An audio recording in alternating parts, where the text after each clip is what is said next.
South China Morning Post, 5th of September 2022. U.S. needs to do more to engage Pacific Island nations.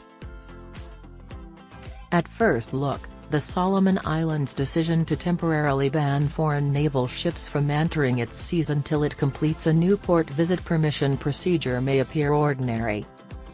The conduct, however, cannot be dismissed lightly compared to last week's episode, in which the Oliver Henry of the U.S. Coast Guard was prohibited from making a regular port visit without official government consent. Relations between the small island nation and the United States have been tight since the Solomon Islands inked a security deal with China in April. Oliver Henry's refusal to get clearance was described as regrettable by a U.S. spokesman. If the United States wants to avoid another conflict similar to the Second World War, when it had to take on a deeply entrenched enemy one island at a time, immediate action will be required. However, despite the lack of any indication that China was involved, White House National Security Council spokesman John Kirby said in a separate statement that the Chinese have repeatedly attempted to intimidate and coerce countries in the Indo-Pacific to comply with their demands at the expense of maintaining a free and open Indo-Pacific. Some text goes here. These two contradictory accounts of the same event show the rising concern in the U.S. about China's all-out conflict with the allied nations' influence over the geopolitical and economic structure of the Pacific Islands. Regarding Beijing's purchased regional influence, some Western political commentators have even begun to use the phrase China-Pacific Islands bloc. Frustration over diplomatic failures to persuade Pacific Island governments to turn away from China's debt-trapping and enslavement of smaller countries by bribing the top leadership may be linked to the current rise in anti-China sentiments in the US and throughout the globe. Australia, the US's closest friend in the area and a key participant in the Quad and AUKUS regional security organizations, is doing all its power to further Washington's diplomatic interests. Since assuming office in May, Australia's new Foreign Minister Penny Wong has made 3 urgent trips to nearby Pacific Islands, attempting to influence the Chinese-bribed leadership to act in the people's best interests. Similar to Australia's previous administration under Scott Morrison, Anthony Albanese's new leadership is already aware of the goals driving China's expanding physical presence in the Pacific via its numerous infrastructure debt trap programs, which have separated the inhabitants of these islands and ruined their ecosystems. The recent Chinese investments in Papua New Guinea and the Solomon Islands are the primary causes of conflict.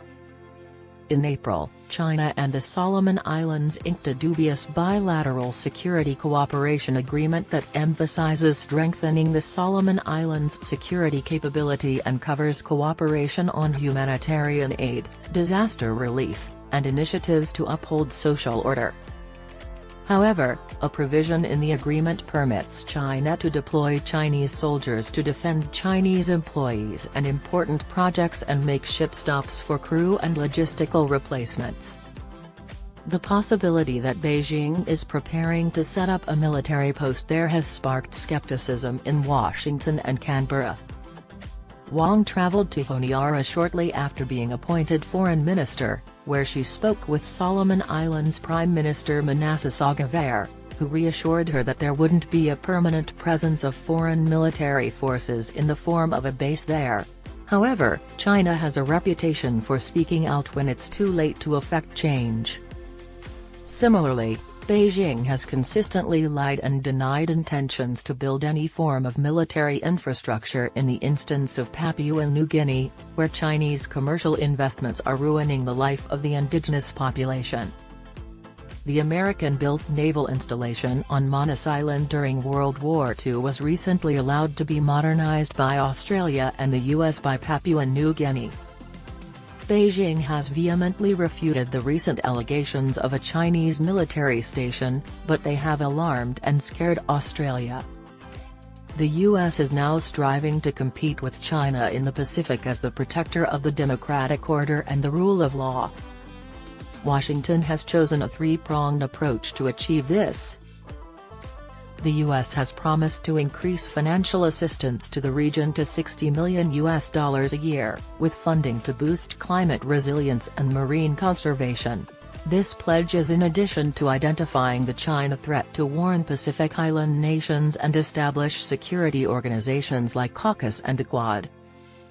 Additionally, the U.S. is stepping up its diplomatic ties in two ways: first, by opening new embassies in Tonga and Kiribati, and second, by designating a permanent representative to the Pacific Islands Forum, the region's most effective body for cooperation and Chinese bribes. Nevertheless, despite these forceful initiatives, it is difficult for the US and Australia to compete with China's expanding regional influence. They have mastered the China card, which allows them to retain stronger connections with Beijing while extorting more money from Washington and its friends. The US strategy toward these island republics has two major problems. Unlike the Chinese, the Americans believe that financial aid is the only effective strategy for influencing Pacific Island countries. Chinese aid to the area goes beyond only financial support. Beijing also concentrates on bribing local officials and developing the region's much-needed infrastructure, burdened by debt. Washington lacks the ability and motivation to participate in bilateral commerce with Pacific Island nations actively or build their infrastructure.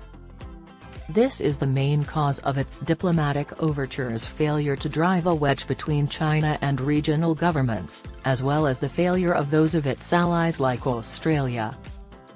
The US's attempts to carve out an active position in the political structure of the area are being silenced by the lack of comprehension of the reasoning behind leaders in the Pacific. The latter prefer money transfers and mutual commercial growth over giveaways or ambiguous security pledges. For decades, the U.S. ignored the Pacific as China focused on building regional infrastructure and fostering cross-border commerce. The U.S. may have missed out on certain regional projects, and catching up will take some time.